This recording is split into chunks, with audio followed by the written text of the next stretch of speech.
ভর সন্ধ্যায় দুষ্কৃতীদের দাপট, ফিল্মি কায়দায় বন্দুক হাতে দাপাদাপি।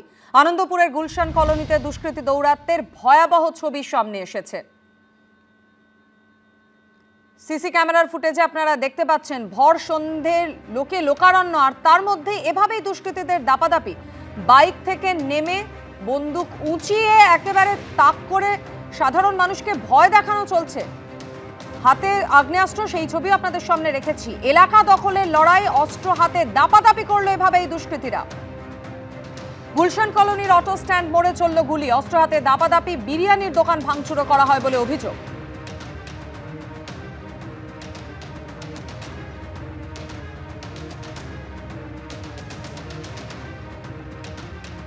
ভর সন্ধ্যাবেলায় চলল গুলি, একেবারে প্রকাশ্য রাস্তায় হাতে আগ্নেয়াস্ত্র, চপার নিয়ে দাপাদাপি করল দুষ্কৃতীরা। এই ঘটনাটি অন্য কোনো এলাকার নয়, একেবারে খাস কলকাতার বুকে বৃহস্পতিবার সন্ধ্যে 7টা নাগাদ ঘটেছে। কলকাতা পুরসভার 108 নম্বর ওয়ার্ড, যেটা গুলশান কলোনির নামে পরিচিত, আর এই গুলশান কলোনির অটো স্ট্যান্ড মোড়, সেইখানেই এই ঘটনা ঘটেছে। যে ভিডিও পাওয়া গেছে স্থানীয় সূত্রে, তাতে দেখা যাচ্ছে যে একদল দুষ্কৃতী ঠিক এই রাস্তা দিয়ে এসে বাইক নিয়ে এখানে দাঁড়ায়, তারপরেই আগ্নেয়াস্ত্র বের করে একেবারে শূন্যে গুলি ছুটতে থাকে। এবং তখনই তার পাশে, এই পাশে যে বিরিয়ানির দোকান, সেই দোকানে তারা এসে ভাঙচুর চালাতে শুরু করে এবং সেই সময়ও একাধিক রাউন্ড গুলি তারা শূন্যে চালায়।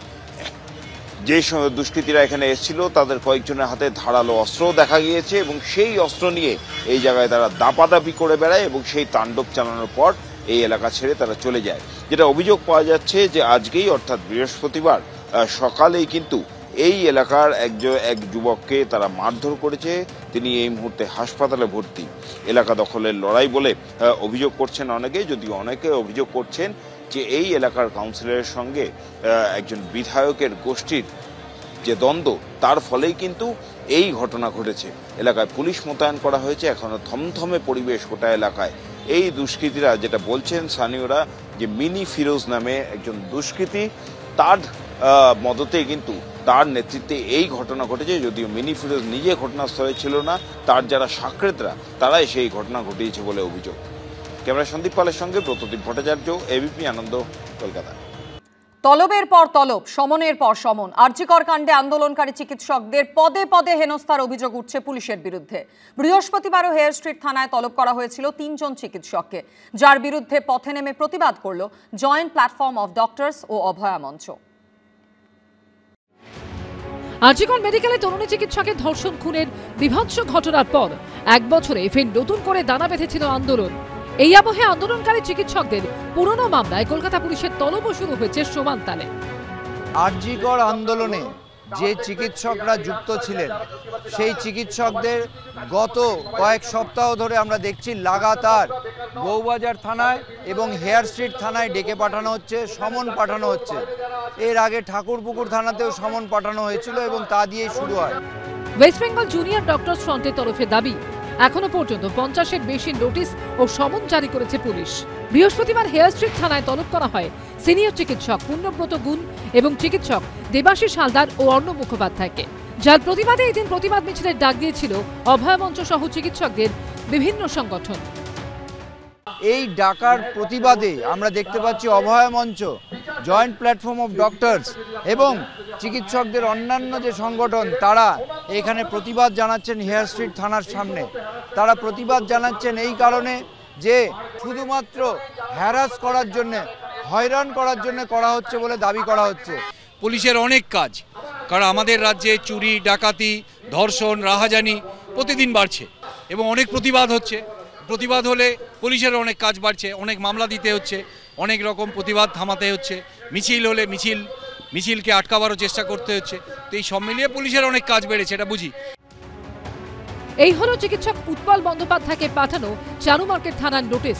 তাকে 12ই সেপ্টেম্বর তলব করা হয়েছে, অথচ দেখা যাচ্ছে নোটিশে যে অফিসার সই করেছেন তার নিচে তারিখ লেখা রয়েছে 9ই অক্টোবর। প্রশ্ন উঠছে, আগাম তারিখ বসানো নিয়েও। যে সাব ইন্সপেক্টর সই করেছে তার ডেট আছে 9/10/2025। মানে আমাদের মনে হচ্ছে যে পুলিশকে দিয়ে করানো হচ্ছে বা স্বতঃপ্রণোদিত ভাই যারা করছে তারাও হয়তো খেয়ে হারিয়ে ফেলেছে। এটা কিন্তু এক্সপেক্টেড না, কারণ এটা আমরা জানি যে একদম প্রতিহিংসামূলকভাবেই করা হচ্ছে। যারা সরকারি হাসপাতালে টাকা নিয়ে প্রতিজ্ঞাবদ্ধ রোগীদের সেবা করার, সেই সেবার বদলে রাস্তায় নেমে স্লোগান দিয়ে যে আন্দোলন, তাতে কি কিছু না কিছু রোগীর প্রতি অনাচার বা অবিচার করা হয়নি? এই মানবিকতার দিকটাও তো দেখতে হবে। ডাক্তারদের যেটা তাদের দায়িত্ব সেটা না করে আমি আন্দোলন করেছি, আন্দোলন অন্য সময় করতে পারতেন, এর মধ্যে কি কোনো অপরাধ নেই? আরজিকর কাণ্ডের পর সামনে আসা থ্রেড কালচারের বিরুদ্ধে তদন্তে 52 জনের কমিটি করা হয়েছিল।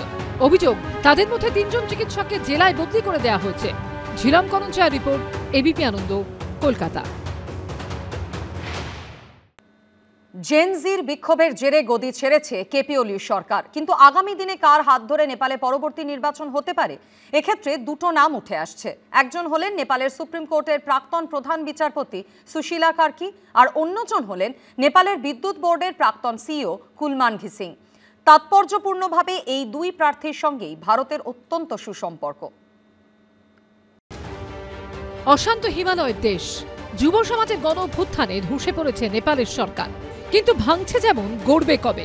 এই বিপ্লবের ভবিষ্যৎ কি? কে ধরবে দেশের হাল? কার হাত ধরে নেপালে পরবর্তী নির্বাচন হতে পারে?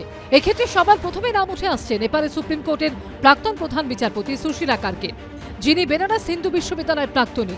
ভারতের সঙ্গে তার সম্পর্ক গভীর। সূত্রের খবর, জেনসির প্রথম পছন্দ সুশীলা কার্কির নামে সমর্থন রয়েছে কাঠমান্ডুর মেয়র বালেন্দ্র শাহেরও।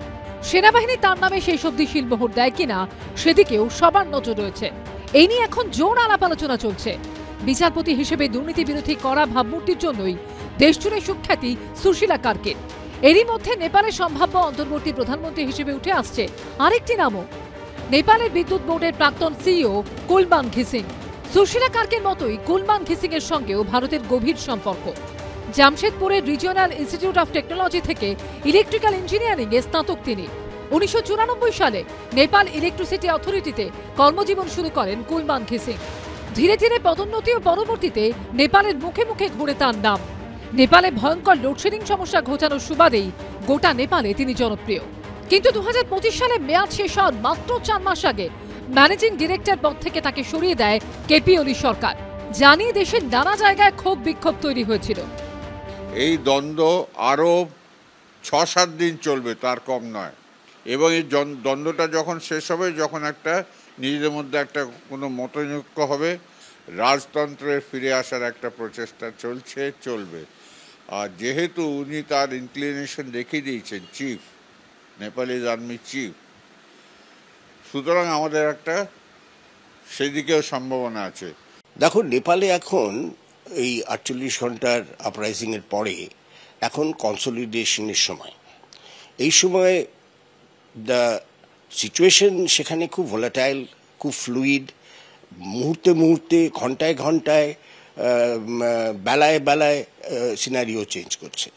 এখন ফ্রন্ট রানার এই মিস্টার সুশীলা কার্কি এবং মিস্টার ঘিসিং। এখন প্রশ্ন হলো, শেষ অবধি কি হবে? অন্তর্বর্তী সরকার গঠন হবে নাকি অন্য কোনো বিকল্প রয়েছে? ব্রতদীপ ভট্টাচার্য রিপোর্ট, এবিপি আনন্দ।